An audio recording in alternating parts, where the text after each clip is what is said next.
Meus queridos irmãos, nós ouvimos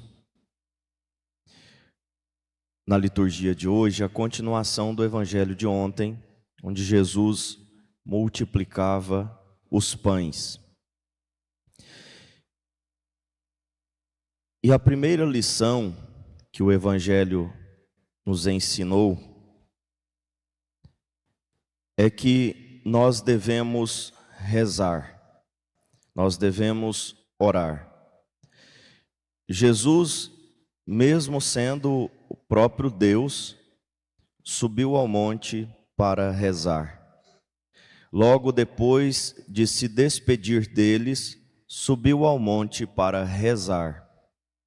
Depois de despedir a multidão que ele havia alimentado graças à multiplicação dos pães. Então muito mais nós devemos rezar. A oração não é só algo circunstancial para o cristão. A oração é uma regra de vida. Nós rezamos sempre, todos os dias.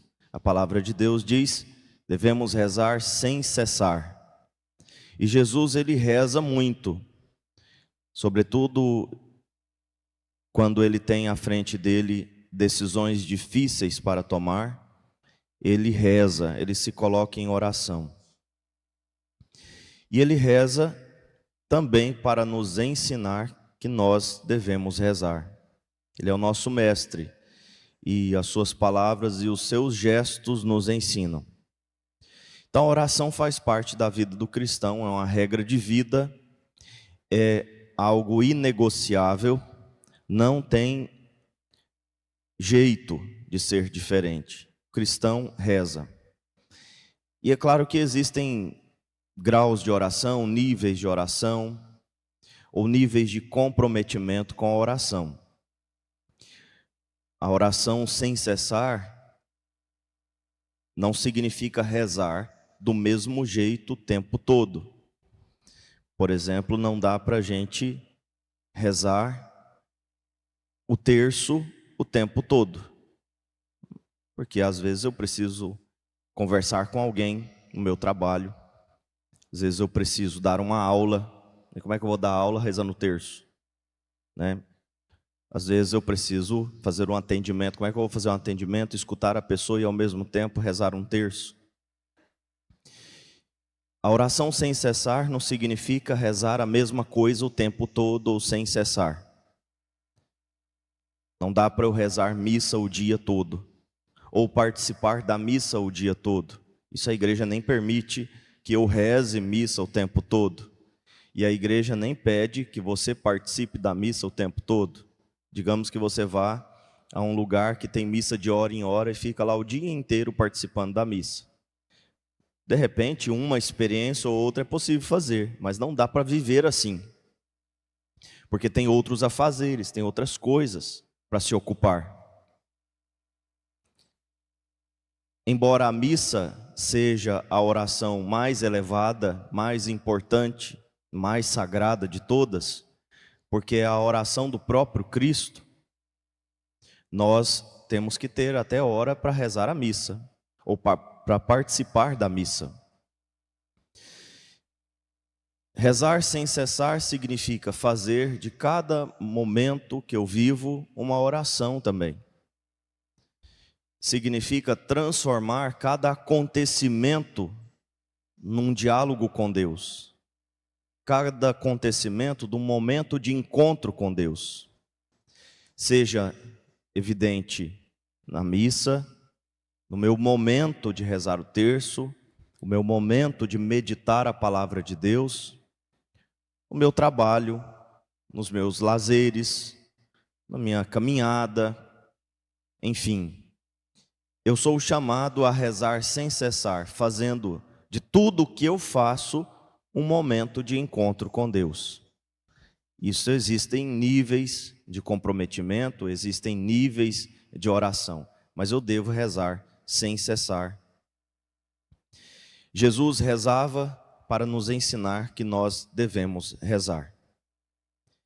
E se nós não rezamos, se nós não temos ou fazemos da nossa vida um diálogo com Deus, nós enfrentamos necessariamente ventos contrários em nossa vida. E quando esses momentos chegam, nós não conseguimos resistir. Os ventos contrários existem para todos, mas aqueles que rezam são fortificados pela oração e conseguem resistir. Aqueles que rezam, aqueles que fazem o esforço necessário para colocarem Jesus no barco, para colocarem Jesus na vida, para pôr em Cristo em todos os momentos da vida, em todas as áreas da sua existência, conseguem suportar os ventos contrários e não precisam ter medo. Por isso Jesus diz: coragem, sou eu, não tenhais medo. Parece que eles ficaram com mais medo ali de Jesus, que estava andando sobre as águas parecendo um fantasma, do que da própria tempestade.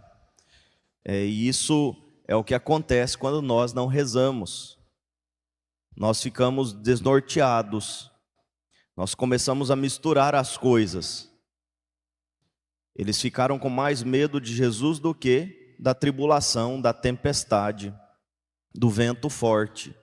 Isso não é difícil acontecer. Nós vemos muitas vezes pessoas passarem por tribulações e colocarem a culpa em Deus e atribuírem a Jesus aquilo que está acontecendo, a culpa daquilo que está passando, a culpa daquele sofrimento, daquela dor. Ficam desnorteados. Então, se a gente reza, Jesus está no barco, Jesus está na nossa vida, Jesus está em cada área da nossa existência, nós podemos ficar firmes diante da tempestade, do vento contrário, não precisamos temer, porque tudo vai se resolver. É isso que acontece na vida de quem reza. Quem reza não tem medo, quem reza resiste aos ventos contrários. Por isso vamos pedir ao Senhor que nos dê esse entendimento. Nós precisamos fazer da nossa vida um lugar de encontro com Deus. Em tudo que fizermos, em cada ação nossa, em cada acontecimento da nossa vida, seja um momento de comunhão, de encontro com Deus, para que nós possamos resistir às tempestades, para que nós possamos resistir aos ventos contrários, para que tenhamos coragem e não medo diante das dificuldades, das tribulações, para que saibamos sempre, Jesus está conosco, Jesus está no barco, Jesus está do nosso lado, não precisamos temer. Louvado seja o nosso Senhor Jesus Cristo. Para sempre seja louvado.